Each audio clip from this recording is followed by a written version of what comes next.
Before we get started, I'd like to share a quick message with the Google employee who will be reviewing whether this video passes the advertiser-friendly guidelines and as a result is shared normally by the algorithm. In the following video, I educate the audience about the safe use of the plant called kratom. Particularly, I talk about the dangers associated with its use that people keep sweeping under the rug. Kratom is currently legal in North America as well as most other countries. This is not a video about an illegal substance, nor do we promote the use of either legal or illegal compounds. This video is designed to educate what safe use looks like and to disclose what can happen when someone abuses this legal plant in order to keep people educated and safe. According to the guidelines listed here, videos which discuss drugs or substances for educational, documentary, and artistic purposes are generally suitable for advertising so long as substance use is not graphic or glorified. Absolutely no substance use has been displayed in this video, nothing is glorified, and the discussion is to educate. As you can see, we've been very careful to ensure this video follows the guidelines, and we are including as much context as possible to make our intent clear.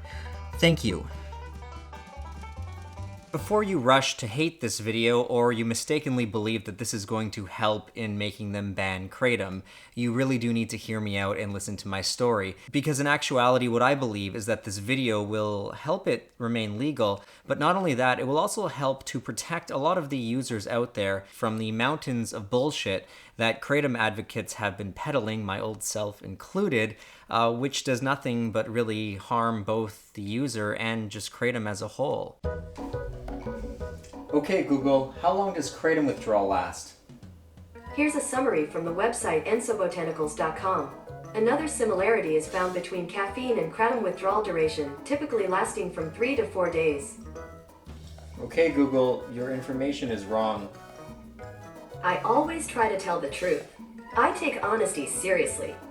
Now, before I get into my own story as to why I stopped taking kratom, of which the details might shock some of you, I do need to make it undeniably clear that by no means is the intent of this video to suggest that kratom is inherently harmful or that I'm necessarily against its use for those individuals who do need it. For these reasons, before I do get into my story, I think it's absolutely necessary that I first point out reasons as to why kratom should remain legal and available, regardless of my own personal experience with the compound.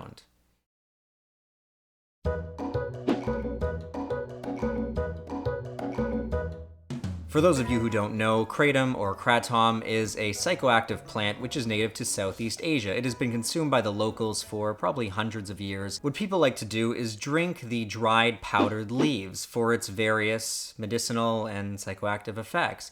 For one, it's a very powerful analgesic. It can cause euphoria, and also depending on the dose and strain, it can either increase somebody's energy and cause them to feel more motivated, or it can have the opposite effect and make someone feel very relaxed and chill and, well, sedated. It can make you extremely tired. Safety-wise, no one has ever been documented to have died directly as a result of kratom consumption. People have died who had kratom found in their system, but it was never proven, at least undeniably, that kratom was the cause of their demise. In the United States, they currently are claiming that 36 people total have in fact died from just simply overdosing on kratom. Now let's just pretend for a second that this information is true and 36 people have total. What gets me is that this number is still remarkably low, especially when you consider things like every single year 500 or more people die from being stepped on by elephants, or over 300 people die every year due to overdosing on Tylenol. Not to mention that in other countries such as Canada, they don't have a single confirmed or even, supposed death attached to kratom. I believe that for a lot of individuals, especially those with addictive personalities, it can be better than pharmaceutical-grade pain medications, primarily because kratom has a very strong ceiling effect. Basically, when users dose too high, which can often mean just 1 gram or sometimes even less than their average dose, which might only be 4 or 5 grams, what can happen is a complete flip of effects, where they might have been already feeling euphoric and say they were trying to dose more to feel higher, to use it recreationally. Instead, what can happen is the user can become nauseous to the point where they vomit, sometimes for hours on end.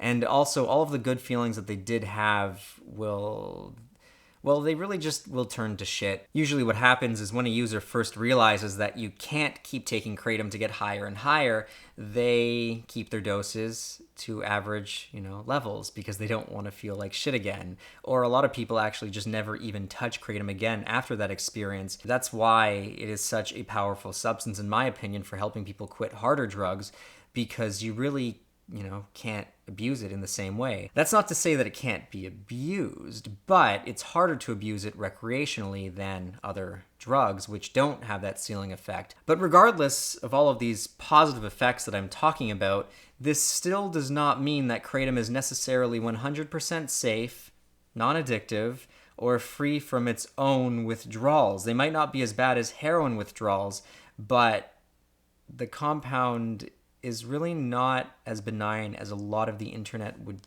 lead you to believe. And what I hope to do by sharing my story is to bring a lot of this misinformation to an end.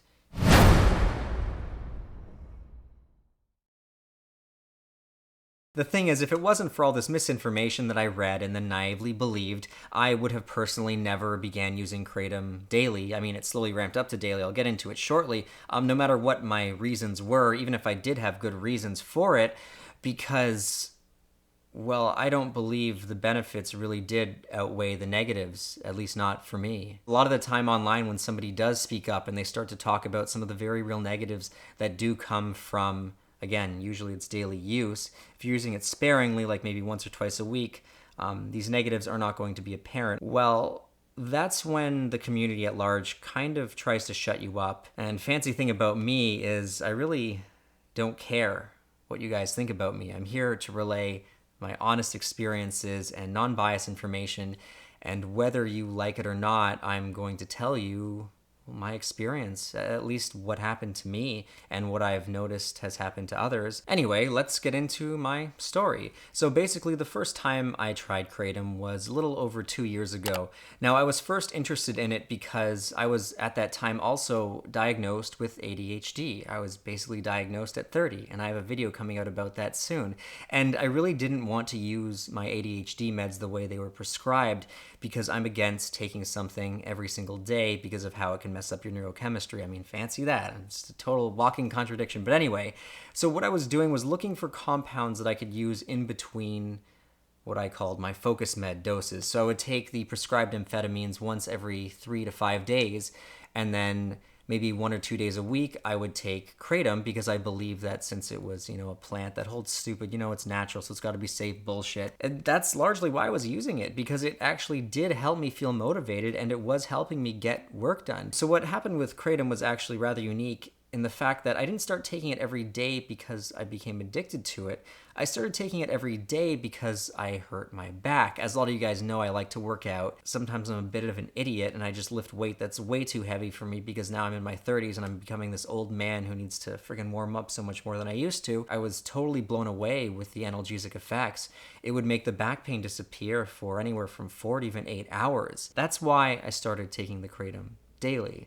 But as soon as you make that jump to daily use, it doesn't really stop there. Because now that, at least for me, now that I allowed myself to consume it every day, what happened was once a day would become twice a day. Because the first dose, which started at 4 grams, which eventually became 6.5 grams, would either not really do much or I'd only feel it for 30 minutes. So I'd have to take that dose, and then an hour or two later, I'd take another 1.5 to 3 grams to really even get the same effects that I used to get from half that much. And then 6 hours later, I would start getting withdrawal effects. I'd get a runny nose, and I'd start feeling just really down and shitty. So I would take another dose of about 4 to 5 grams, which would, carry me through to the next morning. And this habit of doing a dose and then a little booster and then another dose, which is technically 3 doses a day, kind of carried on for a while. It might have even been as long as 4 or 5 months of dosing that heavy. I was averaging anywhere from 12 to 15 grams of kratom per day. The only days that I'd really take off from consuming kratom would be on days where I would consume the focus meds, which oddly enough I did keep a pretty steady schedule with. The primary problem with consuming something so frequently is it actually does change your neurochemistry. It causes a physical shift. Neurologically, the brain is always trying to reach a state of homeostasis. It's always trying to stay leveled because your brain has figured out, okay, every day I'm getting this new substance in, so I'm going to adjust the way I function and what I produce to level off and make things average. So now you slowly begin having to take more and more to really get any effects at all. And even then, a lot of the time, all that's really happening is the drug is making you feel normal. Now, the greatest factor in regards to how much your brain is actually going to change is going to have to do with how frequently you're using and, of course, the sizes of each dose. My use was actually considered pretty heavy by Kratom standards. Now, there's more at play than just your brain's neurochemistry shifting. There is actually an addictive property to Kratom in that you, well, even mentally, start to yearn for it. What it does is, well, it's very similar to smoking or really just all drugs. It puts little hooks inside you. What you start to do mentally is you attach certain things with the use of Kratom and it becomes habitual. For example, all of a sudden when you're on Kratom, going out and socializing feels a lot easier. At least for me, it would make me feel more social, to the point where you don't even really want to leave your house without it. So you start thinking, how can I quit taking this thing when I depend on it so much just to no longer feel so introverted? I do want to explain some of the negative effects that I received just from dosing so frequently. For one, I felt very unmotivated, which isn't like me. I think I let my body go the most that I have in, well, over 10 years. I just felt really no urge to exercise anymore. It kind of just makes you feel just really relaxed and calm and like everything is okay in life. It's a numbing effect. I mean, you are on a painkiller. So even emotional pain isn't the same. It always made me feel angrier, especially as it would start to wear off. While it was in effect, I'd feel calm, but as it wore off, I was more likely to lose my temper, to snap at people. Some of the other negative effects are is it actually decreases the amount of testosterone you produce. Not to mention, it can completely destroy your sex drive, which, as you guys can imagine, is really great when you're in a relationship. Now, again, I know I'm kind of beating a dead horse here, but I do want to point out that all of these negative effects are simply when someone consumes Kratom daily or multiple times a day. There really aren't many drugs that you can safely use every day. And I guess what I'm getting at is because of all the misinformation out there and all the lies about withdrawals, I thought that if I ever wanted to quit and get off it, if my back stopped hurting, which was really my reason for taking it until it got to the point where I realized, my back hasn't even hurt for over a month and I'm still taking this every day and I feel like I can't stop. And that's when like the light bulb went off and I said, I got a problem here.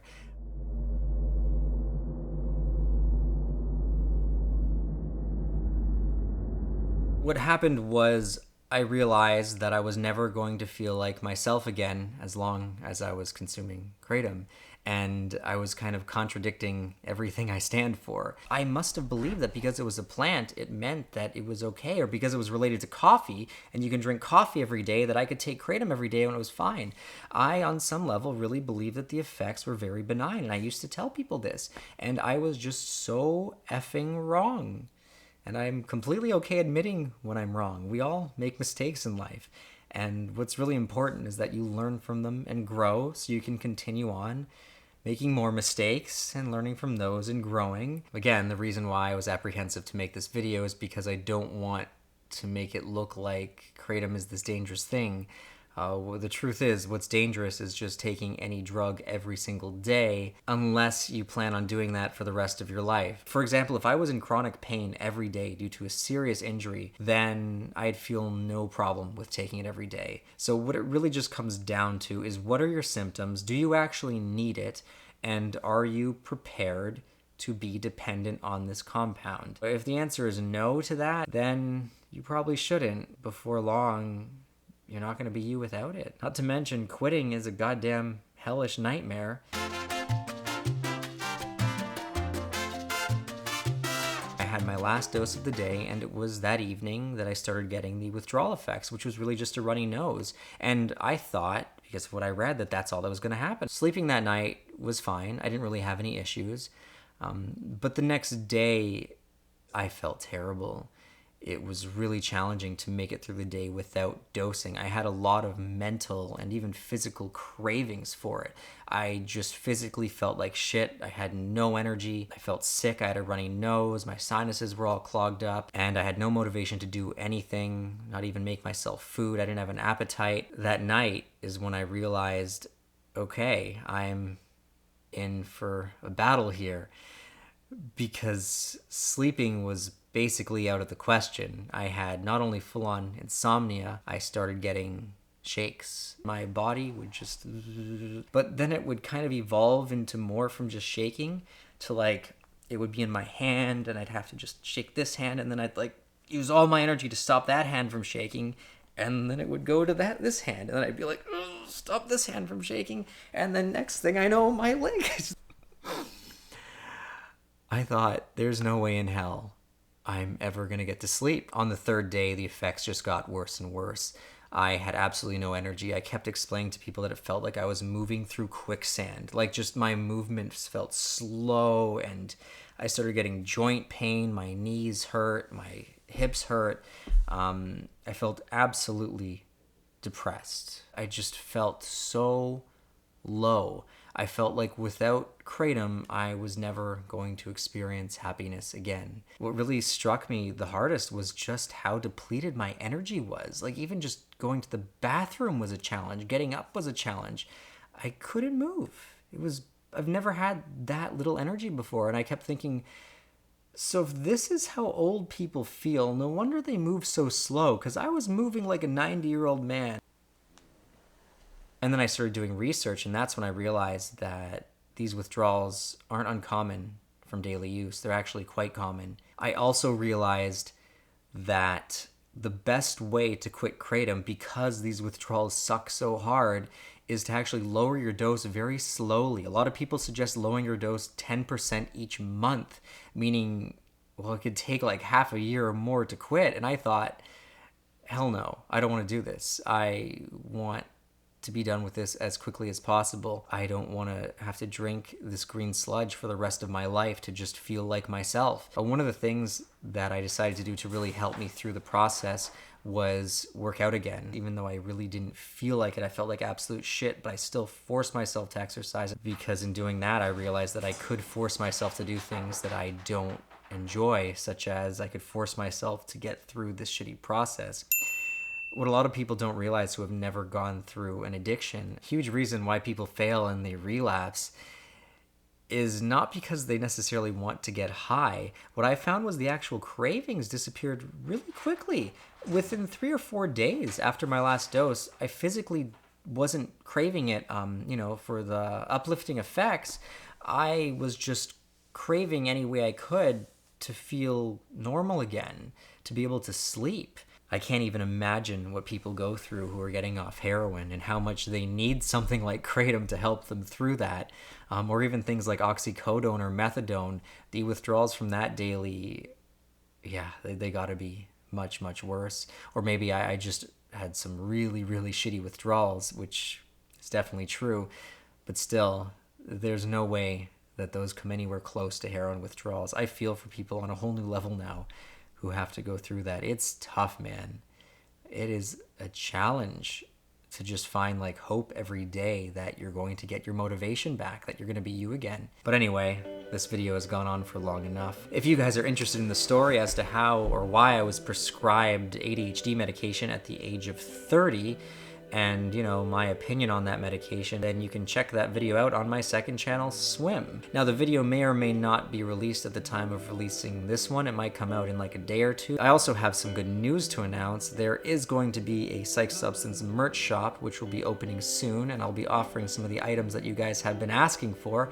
Super excited about that. I'm just waiting for some of the test clothing to come in so I can just make sure the quality's good. But in the meantime, you can support us on Patreon if you like this content. Till next time, take care, guys. Always test your substances. I've got a test kit link in the video description if you need one. And I will see you guys all in the next video.